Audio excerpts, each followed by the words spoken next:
A palestra de hoje está a cargo do Wilson. Educação e Evangelho, o Reino de Deus no coração dos homens. Passo a ele a palavra. Uma ótima tarde a todos nós. O tema de hoje, Educação e Evangelho, o Reino de Deus no coração dos homens.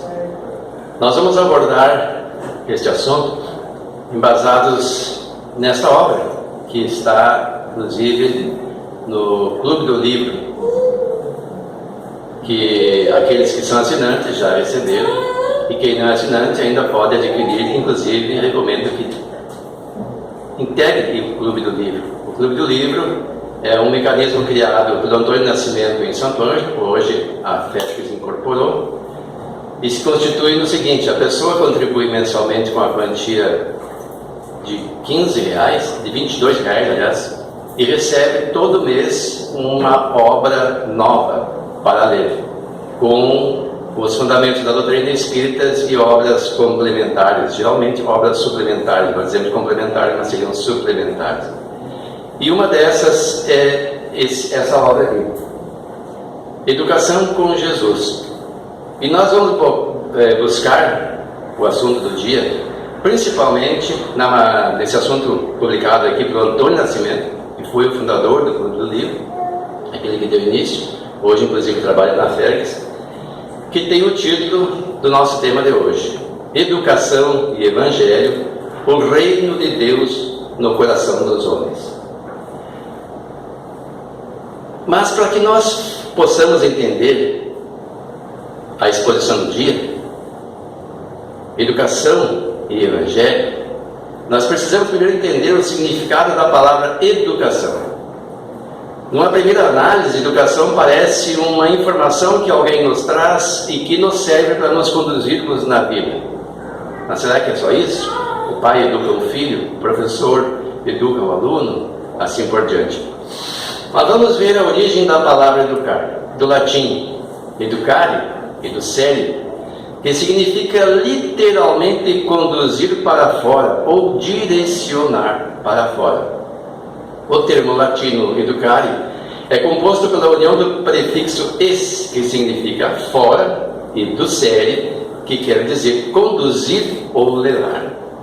O significado do termo direcionar para fora era empregado no sentido de preparar as pessoas para o mundo e viver em sociedade, ou seja, conduzi-las para fora de si mesmas, mostrando as diferenças que existem no mundo. Posto isso, nós podemos iniciar o assunto do dia: Educação e Evangelho. O Evangelho é um roteiro de luz que nos diz como nos conduzirmos na vida a fim de atingirmos a tão almejada felicidade. E essa felicidade só é possível quando for implantada na sociedade, no mundo onde nos encontrarmos, o reino de Deus. Mas o que é esse reino de Deus? Nós vamos ver isso durante a exposição do dia. Bartolomeu, um dos apóstolos de Cristo, ouvira falar do próprio Mestre que o reino dele não é deste mundo. O meu reino não é deste mundo, dizia Jesus. E ele era uma pessoa bem dedicada, em si mesmada, às vezes até um tanto quanto entristecida. E ouvindo Jesus falar, ele se criou, ele se energizou de uma forma tal que ele criou esperança no futuro de alcançar esse reino de Jesus. Até que um dia, conversando com Jesus, como aponta no livro Boa Nova, o Espírito Humberto de Campos, que registra o seguinte, o diálogo dele com Jesus. Jesus dizendo a ele: a nossa doutrina, entretanto, é a do Evangelho, ou da Boa Nova. E já viste, Bartolomeu, uma boa notícia não produzir alegria? Eu falei que ele era ensimesmado e às vezes entristecido. Em razão dessas informações, ele se tornara uma pessoa um tanto quanto alegre, esperançosa. Fazes bem conservando a tua esperança em face dos novos ensinamentos. mas não quero senão acender o bom ânimo no espírito dos meus discípulos. Se já tive a ocasião de ensinar que o meu reino ainda não é deste mundo, ele dizia ainda. Isso não quer dizer que eu desdenhe o trabalho de estendê-lo um dia aos corações que mourejam na terra. Que mourejam, que trabalham muito, como um mouro, que afanham-se, que cansam-se. Então o que Jesus dizia? Meu reino ainda não é deste mundo. E muitas pessoas dizem assim, o reino de Deus não é desse mundo, o reino de Jesus não é desse mundo. E querem viver uma vida ascética pensando apenas em se preparar para a vida espiritual. Mas o que Jesus está dizendo? Que ele não desdenha o trabalho de estendê-lo um dia aos corações que estamos na terra. Ainda não estamos vivenciando o reino de Deus, nem o reino de Jesus. E prosseguia Jesus. Achas então que eu teria vindo a este mundo sem essa certeza confortadora? O Evangelho terá de florescer primeiramente na alma das criaturas antes de frutificar para o espírito dos povos. Se nós formos ler essa obra, vamos ver que Jesus sempre torna este ponto. Houve um momento em que um outro discípulo questionava a Jesus sobre por que ele não doutrinava todos os espíritos obsessores, trazendo-os para a luz. E aí ele perguntou qual é que era o seu objetivo de vida ao apóstolo. E ele falou, em outras palavras, que era vencer as suas más inclinações. E Jesus disse, como tu pode exigir dos outros um comportamento que você ainda busca? Ou seja, primeiramente nós temos que frutificar em nós o Evangelho de Jesus, para então ter condições de trabalhar. Porque aquele espírito aquele apóstolo se deparara numa situação em que um dia antes fora trazido a ele uma senhora obsediada, num estado até de possessão. E ele não conseguira doutrinar ou afastar o espírito. Só foi possível quando Jesus retornou um dia depois. E por isso ele vira a facilidade com que Jesus tratava desses assuntos. Bastava lhe dizer para o espírito, afasta-te, e ele se afastava. E daí ele fez esse questionamento. Por que Jesus não reunia todos os espíritos das trevas e os doutrinava numa vez só? Mas venho de meu Pai, cheio de fortaleza e confiança, e a minha mensagem há de proporcionar grande júbilo a quantos a receberem de coração. Então aqueles que receberem o Evangelho de Jesus vão ter júbilo. Mas o que a gente geralmente pensa? O Evangelho é difícil de seguir. Exige muito esforço, isso implica sofrimento, porque vamos lutar contra as nossas tendências inferiores. Nós ainda não experimentamos o júbilo de viver o Evangelho de Jesus. O que é viver o Evangelho de Jesus?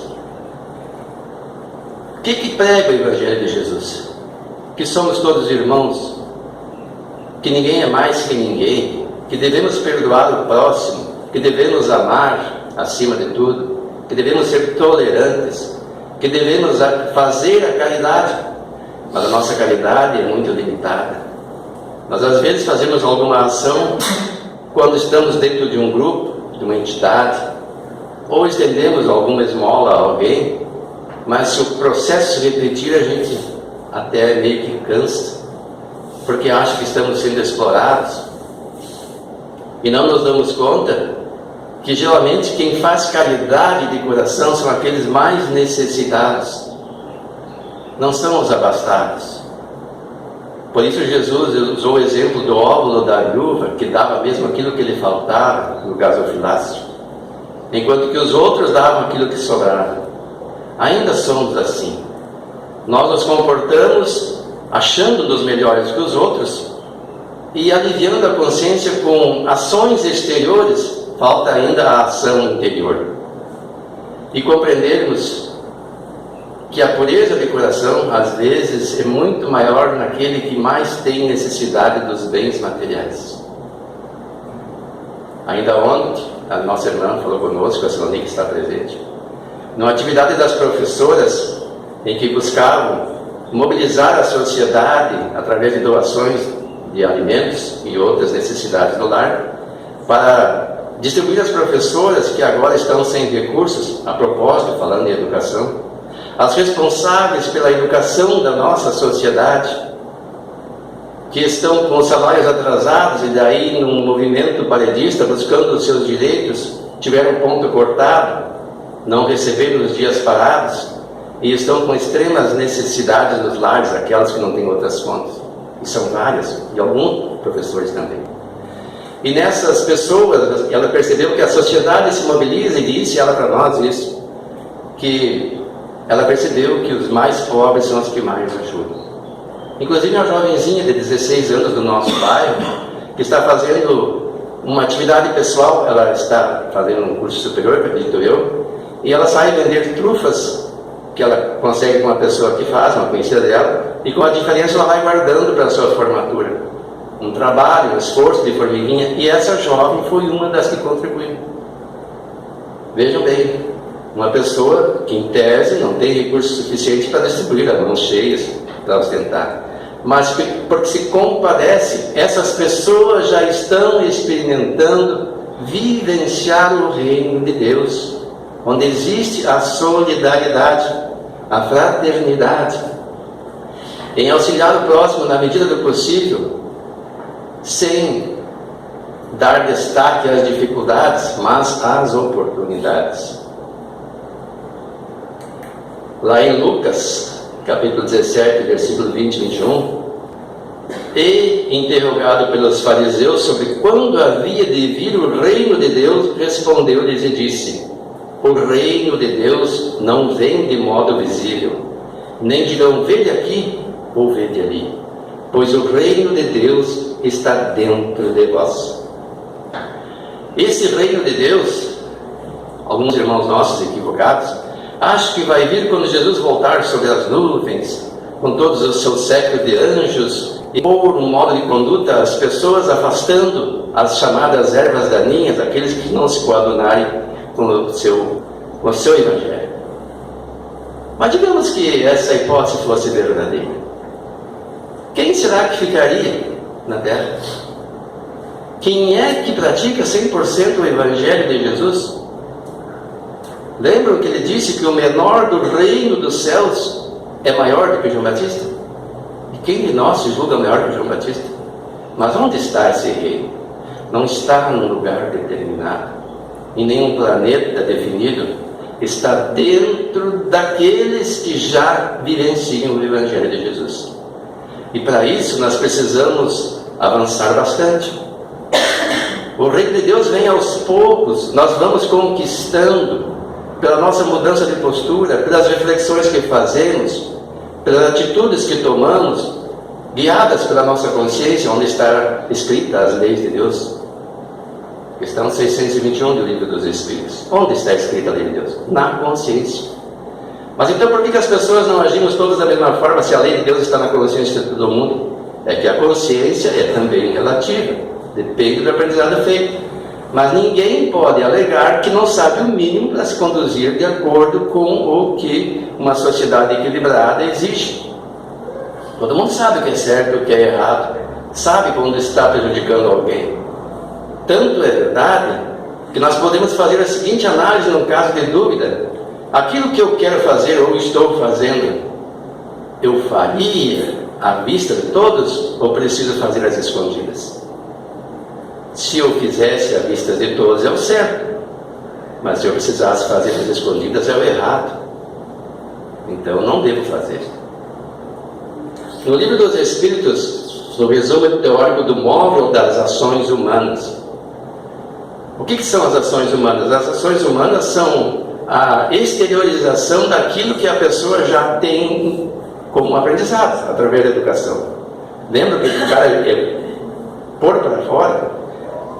A missão de um educador não é incutir, mas fazer com que a pessoa, no sentido moral, traga para fora aquilo que ela já tem latente em si, que são as virtudes.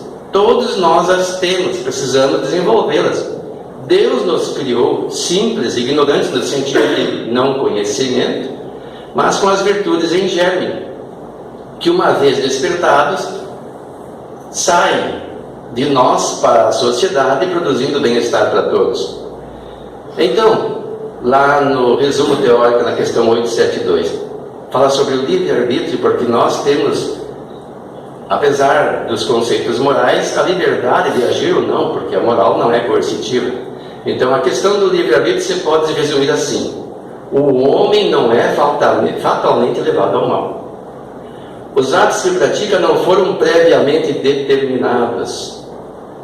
Claro, não vem estabelecido. Os crimes que comete são não resultam de uma sentença do destino. Tem gente que acha que não pode mudar o seu modo de ser. Eu sou assim. Então, se eu sou assim, eu estou acusando a Deus que me fez assim. É uma incoerência da pessoa. Ele pode, e aqui é importante, por prova e por expiação, escolher uma existência em que seja arrastado ao crime, quer pelo meio onde se acha colocado, quer pelas circunstâncias que sobrevenham, mas será sempre livre de agir ou não agir. Assim, o livre-arbítrio existe para ele quando, no estado de espírito, ao fazer a escolha da existência e das provas, e como encarnado, na faculdade de ceder ou de resistir aos arrastamentos a que todos nos temos voluntariamente submetidos. Entenderam o que está dizendo aqui? Os arrastamentos, quando nós temos uma mediana compreensão, um discernimento da vida, ao desencarnarmos, eu sempre sugiro, quem não leu, leia Asas da Liberdade e vai entender o que eu estou dizendo. Nós, ao desencarnarmos, fazemos uma reflexão dos nossos atos e vamos ver onde acertamos e onde erramos, onde precisamos desenvolver ainda mais as virtudes poucas que já conquistamos e onde precisamos nos corrigirmos para ter uma vida melhor do que aquela que naquele momento termina. Uma encarnação, melhor dizendo, que a vida não termina. Mas a vida prossegue no mundo dos espíritos e mais tarde reencarnando. E lá, durante as nossas reflexões, nós fazemos um projeto de como proceder numa nova experiência da carne. E nós sempre dizemos, embasados na doutrina espírita, que a Terra é um mundo de provas e expiações. Estamos aqui aqueles que precisamos passar pelas provas e expiações. Provas no sentido de demonstrarmos para nós mesmos que não precisamos mais passar por certas experiências. Aprendemos que temos que amar, que temos que perdoar, que ser tolerantes. Como são feitas as provas? Os desafios da vida. Alguém que nos ofende, alguém que nos agride, às vezes até fisicamente, nos prejudica monetariamente. E aí é a oportunidade de provarmos que nós aprendemos, que introjetamos o Evangelho. E expiações são decorrência de erros de outras encarnações, ou até mesmo dessas. É consequência da lei de causa e efeito que ninguém pode fugir. Se eu, por exemplo, passo uma vida lesionando o meu corpo através das viciações, principalmente o tabaco e outras mais, ou mesmo mentais, o estresse de hoje em dia, o pessimismo, o negativismo, eu acabo lesionando o meu corpo astral ou perispirítico, o perispírito, que dá um onde a este, que é uma outra manifestação das energias do universo, que nós chamamos densa, mas que não são.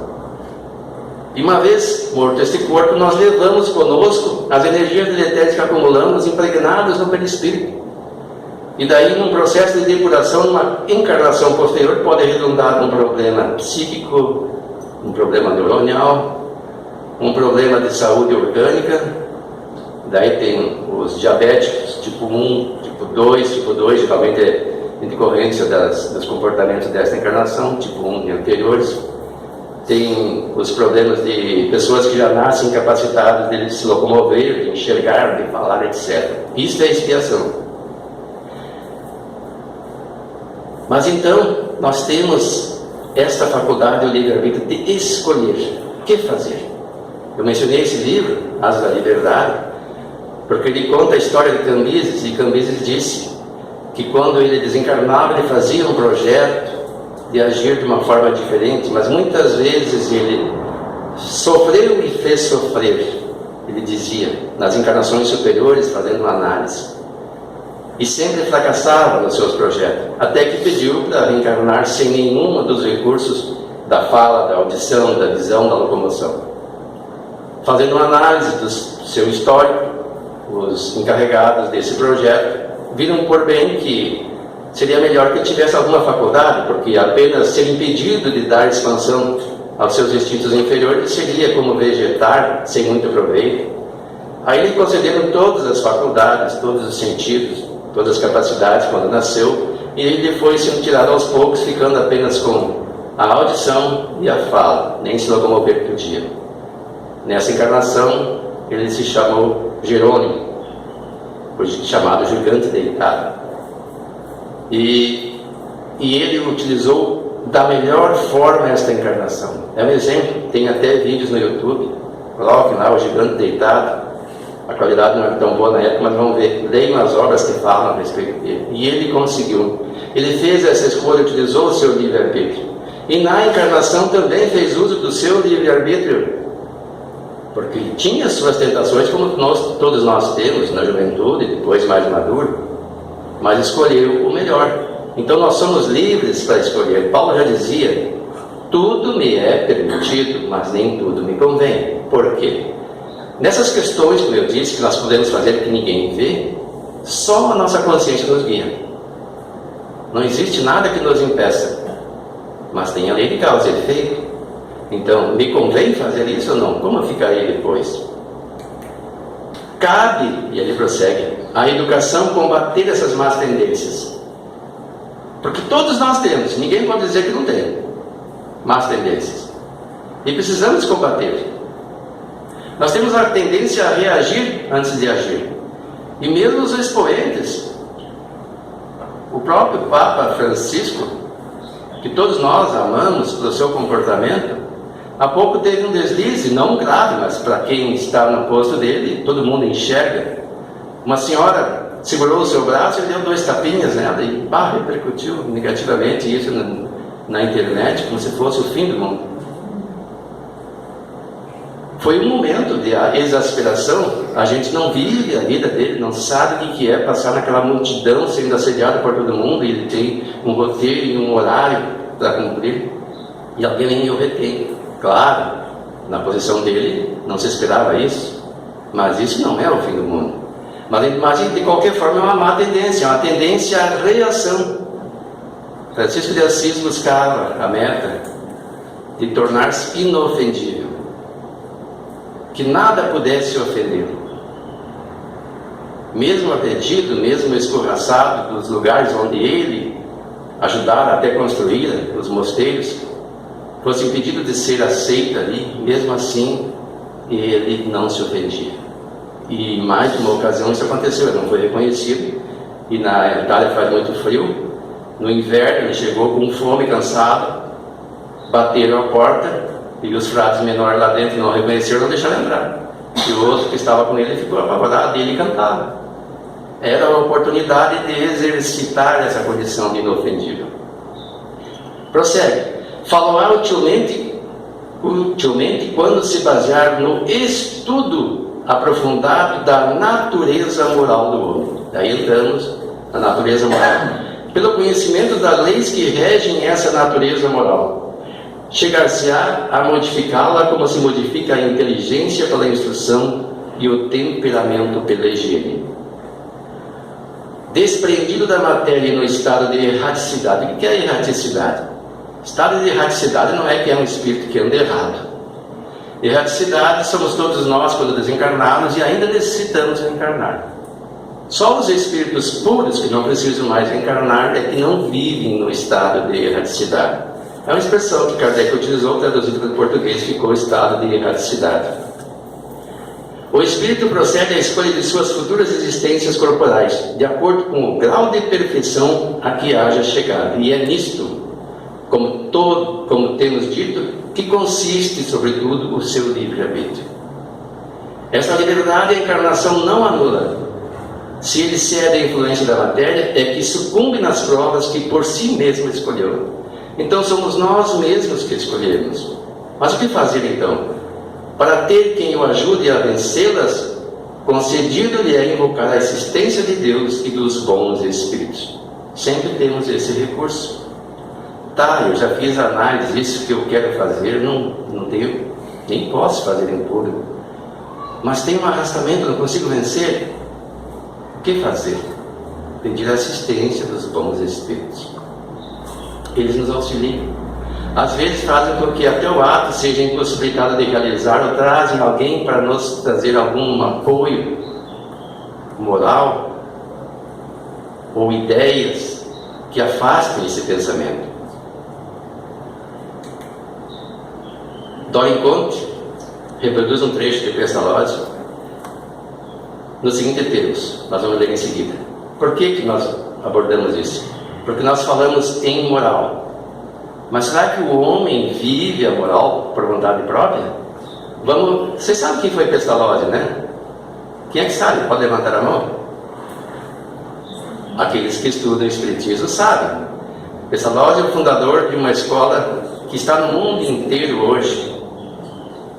E na época, em Yverdun, ele foi o mestre de Hippolyte Léon Denis Rivail, que era um jovem ainda, e que mais tarde, na França, quando resolveu compilar as obras que compõem as obras básicas do Espiritismo, para que não confundisse a sua obra, que já era bastante conhecida, com essa que agora vinha dos Espíritos, optou pelo pseudônimo de Allan Kardec. Então Pestalozzi foi o seu professor. E vejam o que ele disse: estado natural. O homem nesse estado é filho puro do instinto, que o conduz simples e inocentemente para todos os gozos dos sentidos. Nas primeiras organizações da civilização, nas tribos, o que impera são os instintos, a busca do gozo do sentido.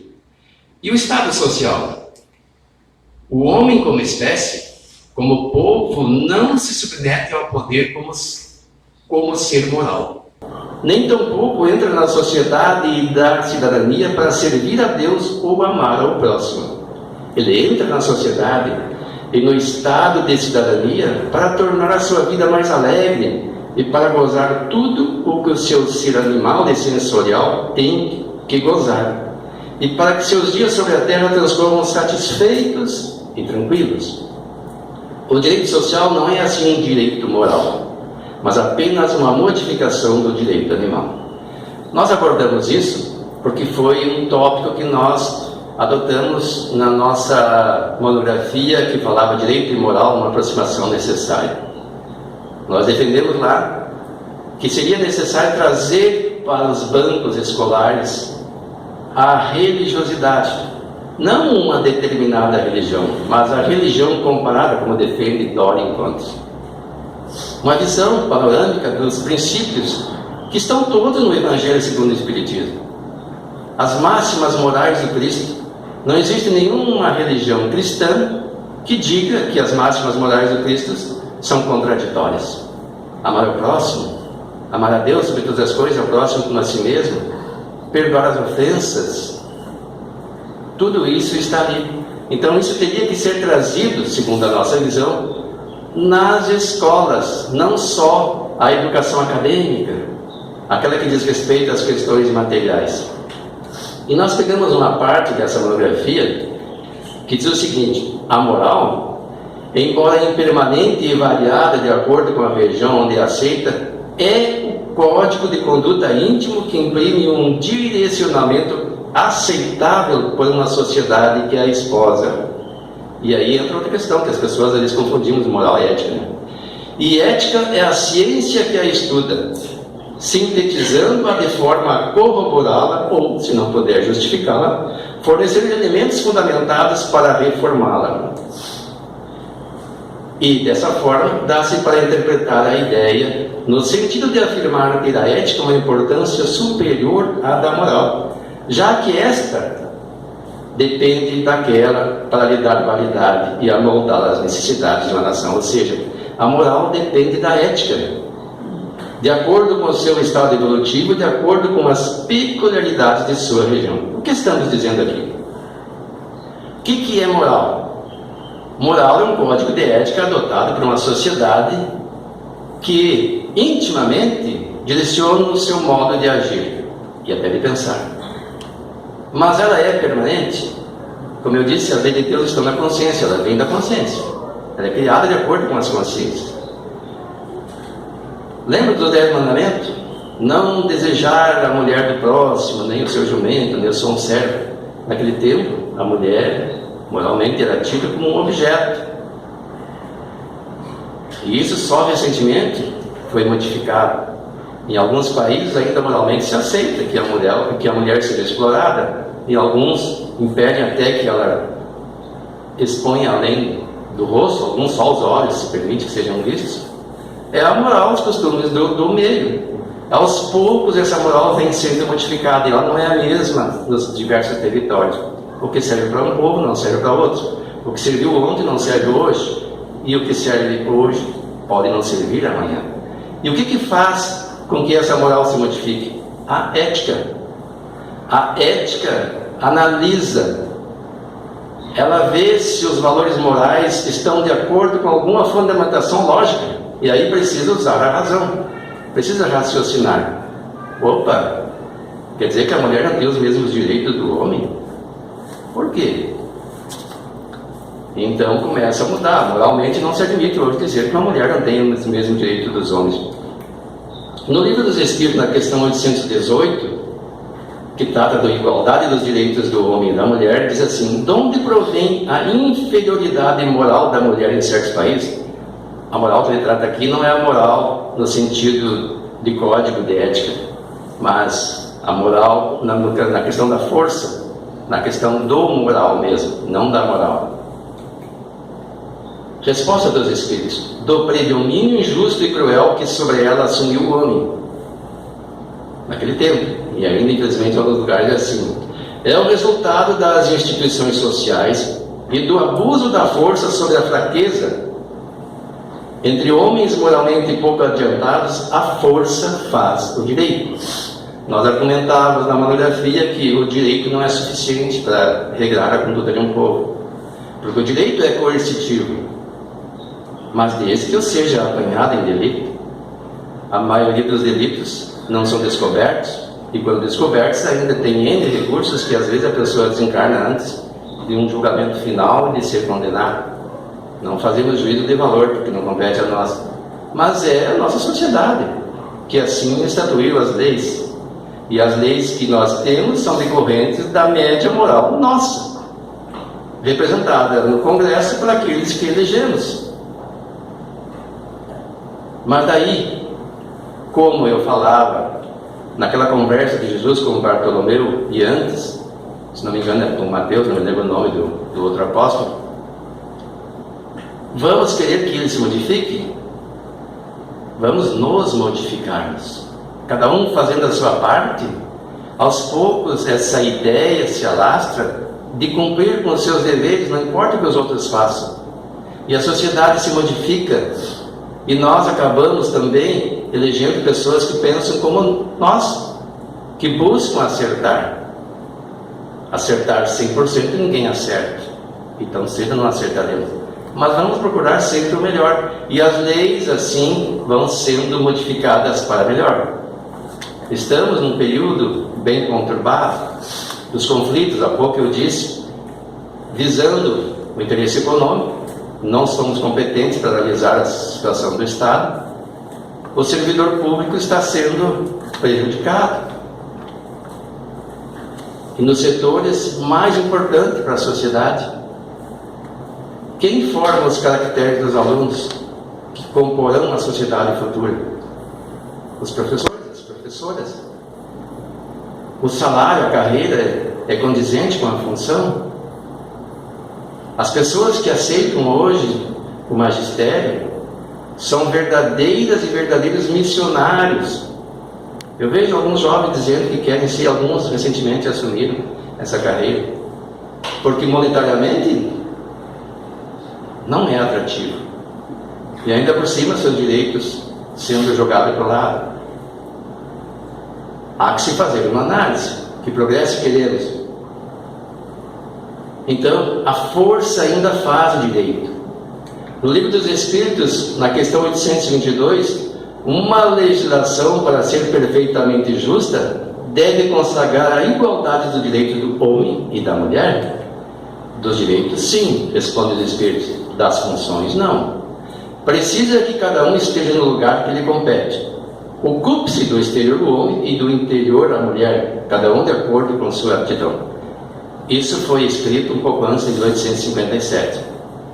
A evolução também acontece entre os espíritos. O que são os espíritos? Os espíritos são aqueles que viveram na Terra e que naquele momento estão no mundo dos espíritos, ou seja, desencarnados ou mortos, fisicamente, como se diz aqui. E cada espírito externa o seu conhecimento. Conhecimento pleno só Jesus tinha, não era Jesus que falava aqui. Porque ocupar-se internamente a mulher e exteriormente o homem era uma coisa da época.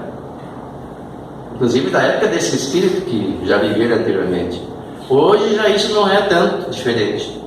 Muitos homens já nos preocupamos com as coisas interiores, íntimas, as reflexões, as coisas do lar mesmo. Eu tenho colegas de trabalho que fazem o mesmo serviço que a esposa, fazem um revezamento para cuidar dos filhos. Embora hoje a prole seja bem menor, quando muito dois, né? Talvez por isso seja mais fácil. Mas ainda bem, a Terra já está com 7 bilhões e 700 milhões de habitantes. Vai chegar um momento que ela vai se estabilizar.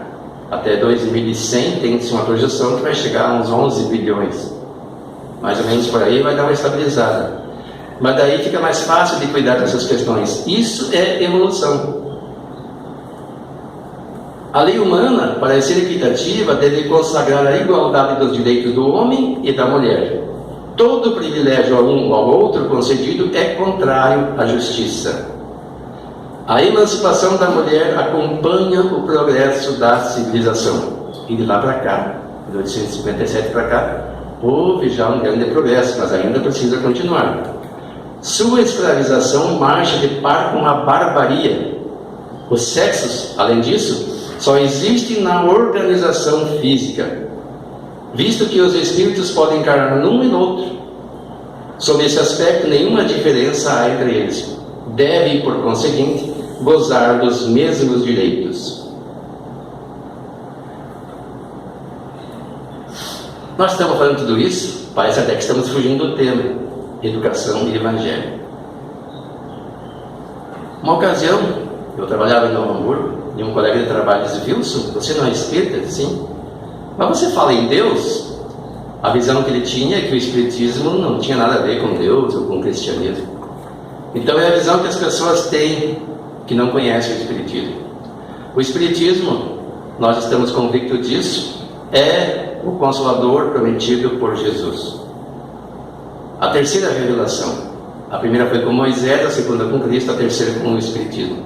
Porque ele mesmo disse, naquela noite que precedeu a sua prisão, que não nos deixaria órfãos e enviaria o Consolador, que relembraria tudo que havia de ser esquecido e muitas outras coisas que ainda não podiam ser ditas.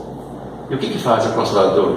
O Consolador vem aclarar o Evangelho de Jesus, trazer luz sobre pontos que estavam na obscuridade e até intencionalmente manipulados, e consolando as criaturas, fazendo-nos compreender que o progresso é contínuo e permanente, que se hoje sofremos, amanhã podemos estar melhor, independentemente da condição que ocupemos hoje. E nessa obra, ao final, não da obra, mas da postagem do Antônio Nascimento, ele fala sobre Maria Elizabeth Barbieri e Gabriel Salum. Sabem quem são esses, não é? Maria Elizabeth Barbieri foi presidente da FEBS por 2 gestões. Atualmente o Gabriel Salum. Ambos trabalham lá no Leão Denis, em Porto Alegre. E ambos escreveram em O Líder Espírita, uma obra que o Antônio Nascimento cita, e que diz o seguinte, sobre as características do líder que segue Jesus. Mas essas características que eles mencionam, elas só são conquistadas por aqueles que se educaram e hoje estão na condição de lideranças no movimento espírita. Mas estamos falando apenas para quem está no movimento espírita. Isso serve para todos os líderes em todos os lugares. Mas e quem não é líder? Quem nunca liderou alguma coisa? A pessoa não lidera uma família, quem está na família? Ah, mas hoje a liderança é compartilhada. Mas de qualquer forma, os métodos de lideranças mais avançados são compartilhados. Não existe mais aquela liderança impositiva de eu determino e assim tem que ser feito. Tem que ser compartilhado. Inclusive, a pessoa tem que conceder autonomia para que outros façam coisas que muitas vezes a pessoa não pode fazer por si mesma. Ou seja, delegar funções. Então vamos ver as características do líder espírita. Transcende os limites do personalismo, abdicando das opiniões e dos pontos de vista em prol dos objetivos comuns. Aplica seu trabalho contínuo para viabilizar os resultados da sua equipe, sem preocupar-se com o brilho individual. Tem como meta prioritária a formação de novos líderes para a continuidade dos abençoados serviços no bem. Agora imaginemos Jesus, com toda a sua potencialidade, o governador do planeta, que presidiu inclusive a formação do planeta. Ele não poderia sozinho difundir o seu evangelho? Mas ele sabia que ele estava no corpo físico. E em um determinado momento, se não fosse crucificado, ele morreria de alguma forma. O corpo não é permanente. Tem um período de energia vital que se extingue. Então ele preparou aqueles que prosseguiriam com o trabalho, os apóstolos. Em qualquer atividade, a pessoa que pensa no futuro prepara aqueles que vão dar continuidade às atividades, sejam elas quais forem. Na família, os pais devem preparar os filhos para dar continuidade nas outras famílias que virão, sejam elas como forem constituídas, dentro da moral, dentro da ética acima de tudo, observando a lei estatuída, embora às vezes ele não concorde com todas as regras, mas é a lei da sociedade. E daí se adquire uma estabilidade. Isso vem da educação. Compromete-se com o ideal de promover a união de esforços e de sentimentos para a unificação de princípios, viga mestra que assegura a excelência do trabalho desenvolvido. A propósito da excelência, pensava eu hoje, Jesus é a excelência na educação, no exemplo. É quem nós devemos seguir. Se algum líder falhar na condução da direção dos povos, ou das religiões, ou de qualquer movimento em que nos baseemos, lembremos de Jesus, o seu exemplo, notadamente no movimento espírita, nos movimentos cristãos. E eu falo em qualquer área, porque Antônio Nascimento começa a abordagem desse tema falando sobre as personagens de destaque na história dos diversos líderes, guerreiros, reis, rainhas, escritores, filósofos, guerreiros, já falei, etc. E dentre eles destaca-se Jesus, porque ele chocou inclusive aqueles grandes pensadores da sua época, os doutores da lei, quando conversavam com ele. E ele modificou a história da humanidade de tal forma que, pelo menos no Ocidente, o calendário é dividido em antes e depois dele. Mas o seu evangelho, que é o nosso roteiro de educação, não se reduz a breviário para o genuflexório, como diz essa obra Caminho, Verdade e Vida, do Espírito Emmanuel, da psicografia do Chico. É o roteiro imprescindível para a legislação e a administração, para o serviço e para a obediência. É o roteiro imprescindível, vou repetir, para a legislação e a administração, para o serviço e para a obediência. O Cristo não estabelece linhas divisórias entre o templo e a oficina. Toda a terra é seu altar de oração e seu campo de trabalho ao mesmo tempo. por louvá-lo nas igrejas e menoscabá-lo nas ruas, é que temos naufragado 1000 vezes por nossa própria culpa. Todos os lugares, portanto, devem ser consagrados ao serviço divino. Todo o planeta, em qualquer lugar, o horário em que nos encontremos,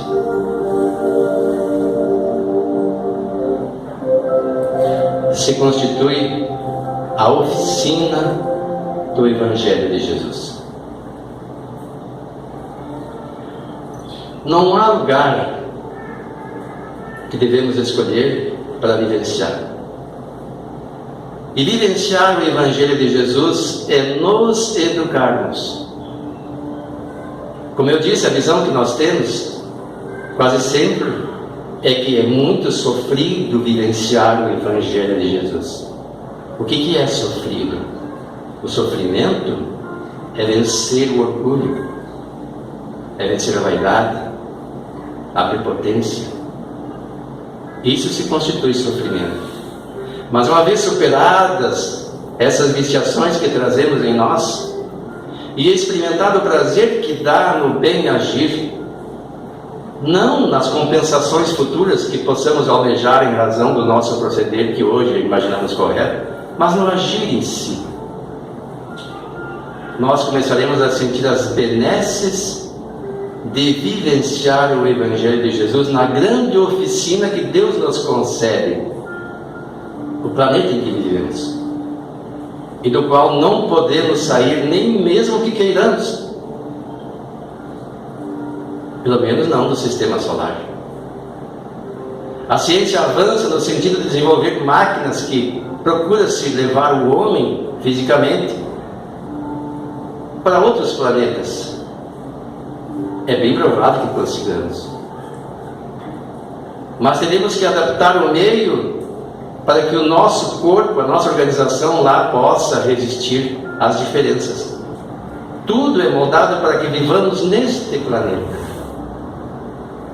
Mesmo depois de desencarnado, o nosso perispírito é adaptado à vida próxima a essa crosta. Não podemos nos afastar. Não podemos crer que eu vou desencarnar e vou para um mundo melhor. Até pode, se for um espírito que já acendeu tudo que é possível nesse planeta.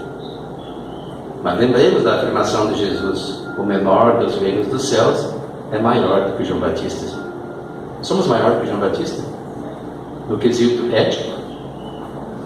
No quesito agir? Então lembremos-nos de Jesus, do seu Evangelho, da sua ação educadora, prosseguida depois por aqueles 12, numa época em que a Terra tinha 170 milhões de habitantes, e que hoje é continuado por aqueles que sucederam os primeiros apóstolos, no mundo que já está em 7 bilhões e 700 milhões de habitantes, e que já é aceito o seu Evangelho, pelo menos na teoria, em 1/3 dessa população, o que dá em torno de 2 bilhões e 600 milhões de habitantes. Mas muito ainda tem que avançar. Mas mesmo aqueles que ainda não o aceitam plenamente, podem ter certeza.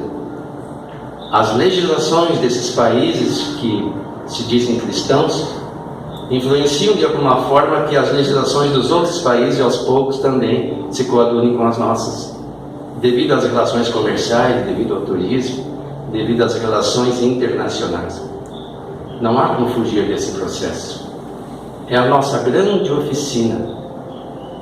E eles só vão adotar a nossa postura se sentirem que isso é bom, que é bom para a paz social, que é bom para o bem-estar de todos. Caso contrário, eles vão preferir seguir com os seus métodos. É preciso demonstrar a excelência do Evangelho de Jesus, lembrando daquela consideração do Gandhi, que havia lido o Sermão da Montanha e dizia: eu amo Cristo, mas tenho medo dos cristãos. Porque naquele momento, o povo inglês subjugava a Índia e se diziam cristãos. Usavam inclusive a cruz no peito.